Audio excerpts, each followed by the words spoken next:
কি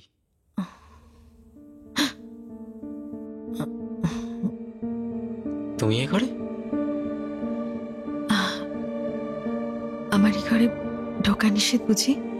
এটা আমার পড়ার ঘর, আমার পার্সোনাল। ও সরি, আমি আসলে বুঝতে পারিনি। ঠিক আছে, আমি চলে যাচ্ছি। থাক, আমি চলে যাচ্ছি। আচ্ছা বলছি, মামু কোথায়? ঘরে ঘুমোচ্ছে। ওষুধটা দেওয়া হয়েছে? আজকে নিজেই ওষুধ খেয়ে নিয়েছে। নিজেই ওষুধ নিয়ে নিয়েছে? মানে ওভারডোজ? আচ্ছা তোমার চোখ মুখের এরম হাল কেন? ও কিছু না, তুমি বসো। মেলি, একটু তাড়াতাড়ি হাঁটো, এত আস্তে হাঁটলে চলবে? আরে বডি ফিটনেস চাই, তাহলেই বেবি ফিট হবে। না আসলে শাড়ি পরে তো তাই। আরে এই জন্যই তো বলেছিলাম সব রকম প্র্যাকটিস করতে হবে, বুঝলে না? কাল সকাল থেকে তুমি একদম মর্নিং ওয়াক করতে শুরু করে দাও তো। Morning walk? হ্যাঁ, মর্নিং ওয়াক করতে হবে, বেবিকে একদম হেলদি হতে হবে, আমার মতো হলে চলবে না। আচ্ছা বলছিলাম, আমাদের বিয়ের তো এখনো 1 মাসও হয়নি, তার মধ্যেই আহা, ব্যাপারটা হচ্ছে 1 বছর 4 মাসের মধ্যে বেবি চাই।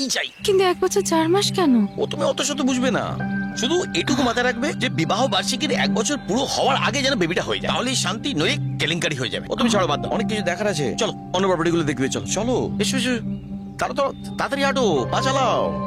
ওই যে বেগুনি রঙের যে বাড়িটা দেখছো, ওইটা না, তার পরেরটা। আচ্ছা, আরেকটা আছে ওই ওই ওই ওই ওইদিকে ওইদিকে ওইদিকে। ও মন প্রাণ আমাদের 3টে প্রপার্টি এই এরিয়ার মধ্যে। বাবা, মেঘগুলো দেখে এত ভালো লাগছে, পাহাড়গুলো এত ভালো লাগছে। বিয়ের আগে কোনোদিন আসিনি তো তাই। ওরে বাবারে কি গরম! আরে কেন গরম ধরে এনেছিস? আমি আছি তো নেওয়ার জন্য, বস। জানি তো। আজকে কি মেনুটা দেখি?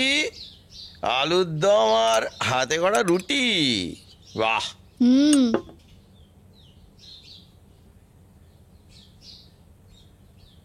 এই এত আলুর দম দিও না আমাকে, কম দাও। কে রান্না করেছে এটা? এটা কোনো রান্না হয়েছে নাকি? দেখতে তো ভালোই লাগছে। কেন? খেতে তো ভালোই হয়েছে। তোমার দিদি ভাইয়ের রান্না তোমার তো ভালো লাগবেই। আচ্ছা ঠিক আছে, যা আছে খেয়ে নে, এরকম খাবার সরাতে নেই। এই আরে নীল বাবা, কি নীল, হচ্ছে এটা? নীল, আসলে আমারই ভুল হয়েছে, আমি তো নতুন এসেছি, আমি বুঝিনিও কেমন কি না না, খাবার। ব্যাপারটা তা না, ও আসলে বাপ মারা ছেলে তো, হঠাৎ হঠাৎ মুডটা কিরকম হয়ে যায়। মা বাবা নেই বলেই তো নীলের বেশি ভালোবাসা দরকার দিদি ভাইকে। ঠিক কথা, বাসবে, একটু সময় লাগবে, সবাই তো একরকম হয় না। যখন বাঁচতে শুরু করবে তখন আমার প্রাণ দিয়ে ভালোবাসবে তোমাকে, দেখো একদম জোকের মতো আটকে থাকবে। তা নীল খাবে না বলে কি আমরাও খাবো না? না, আমি না, নিচ্ছি, ঠিক আছে, আমি দিচ্ছি। আমি আর পারছি না। দিদি ভাই উঠলাম আমি, জিজু উঠলাম। আরে জিজু জিজু ব্যাপারটা কি শুনি? জামাইবাবু বলা যায় না? আরে ছাড়ো না, আসলে এখনকার দিনের মেয়ে তো, ওই জন্য একটু আধটু হয়ে যায়। আচ্ছা তোমাকে বলতে ভুলে গেছি, আমাকে 4-5 দিনের জন্য একটু শিলিগুড়ি যেতে হবে, ডাক্তার দেখ। তুমি পারবে তো বাড়ি সামলাতে? এতদিন ধরে কেন? ডাক্তার তুমি বুঝবে না। যাই হোক, আমি আসার পর আমার যে ওষুধপত্রগুলো না, তুমি একটু বুঝে নিও, কেননা নীলের উপর আমি এর চাপ দিতে চাই না, বুঝলে? আচ্ছা বলছি, আমি সাথে যাই? কি বলে ডাক্তারবাবু তাই? তোমাকে যতটা দায়িত্ব দেওয়ার আমি দিচ্ছি ততটা নাও, তার বেশি নিলে তো ভারী হয়ে যাবে ব্যাপারটা, বোঝার চেষ্টা করো। বসো বসো, খাও, একসাথে খাওয়া যাক। রুটিটা আর একটু পাতলা হলে ভালো হতো। আচ্ছা, কাল থেকে তাই করে দেবো। কি রে মৌ, সারাদিন পড়াশোনা করলে হবে? কিছু খেতে হবে তো। আমার কিছু নে। খেতে ইচ্ছা করছে না। এরম করলে হয়? পড়াশোনায় মাথা লাগবে কি করে? একটু খা। পরে খাবো দিদি ভাই। আবার এই সে তোমার কাছে 2000 টাকা খুচরো হবে? না, আমার কাছে খুচরো হবে না। আমার কাছে হবে, দেব। নীল, তুমি কোথায় যাচ্ছ? বন্ধুর বাড়ি। কখন ফিরবে? কবে ফিরবো সেটা সময় হলেই জানিয়ে দেবো। গার্জিয়ান যেমন মামা তেমন তার ঠেটা ভাগ্নে। তুই মন খারাপ করলি?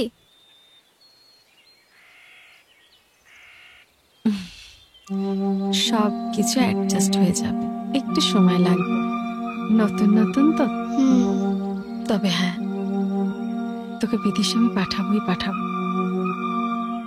তার জন্য যা যা কিছু দরকার সব কিছু আমি দেব। মায়ের স্বপ্ন আমি পূরণ করতে পারিনি, তোকে দিয়ে পূরণ করাবো। পারবি তো? নিশ্চয়ই পারবো। নে। তুই খেয়েছিস তো?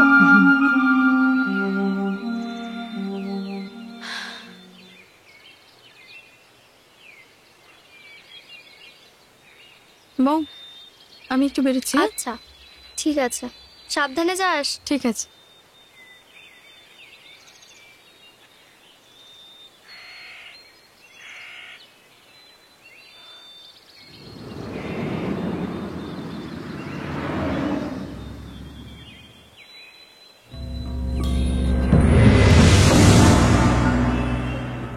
সিঁদুর পরে কি সুন্দর লাগছে তোকে। ওনার ব্যাপারে কিচ্ছু খোঁজ নিস নি? মানে কি হয়েছে? এপিলেপসি আছে, কি? রীতিমতো কনভালশন হয়। আমি তো সবের বিন্দু বিসর্গ কিছুই জানি না। জানবি কি করে? সেক্সুয়াল টর্চার করছে আমার উপর। কিছু খোঁজ না নিয়ে কলকাতা দিয়ে নিয়ে চলে এলি আমায়।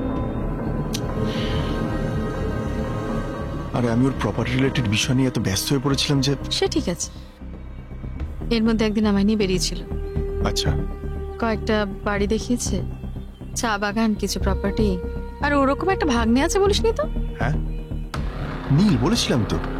বলেছিলি বট, কিন্তু এতটা বেয়াদব সেটা আমায় বলিস।